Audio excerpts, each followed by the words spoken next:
यातील फिर्यादी निलेश जाधव हे यांचा कन्स्ट्रक्शनचा व्यवसाय आहे. ते व्यवसायाने बिल्डर आहेत. त्यांची कळंबा परिसरामध्ये त्यांची कन्स्ट्रक्शन साईट आहे आणि त्या कन्स्ट्रक्शन साईटवरती काम बिल्डिंग कन्स्ट्रक्शनचं काम चालू ठेवण्यासाठी त्याच्याकडून अजित तिवडे आणि त्याचे साथीदार आहेत.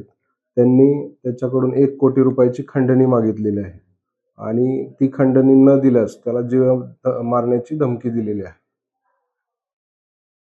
काय नेमकी कारवाई झाली? कधी काय कारवाई झाली?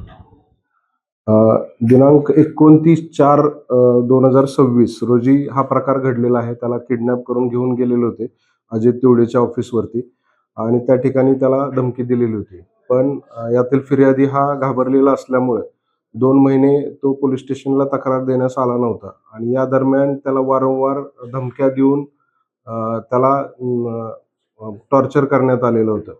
परंतु 30 तारखेला पोलीस स्टेशनला ते तक्रारदार आले आणि त्याच दिवशी त्यांचा गुन्हा दाखल करून संबंधित 5 आरोपीपैकी 4 आरोपींना अटक करण्यात आलेली आहे. आरोपी नेमके कुठले आहेत? नाव काय? या आरोपींची नावं आहेत अजित तिवडे, फैयाज नागरजी, लखन माने, संजय किरंगे आणि लाला शेठ.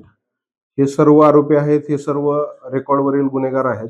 यातील अजित तिवडे हे 2014 च्या मोक्कामध्ये अटक करण्यात आलेली होती. ते जामिनावरती बाहेर आहेत आणि जामिनावर असताना त्यांनी हा गुन्हा केलेला आहे.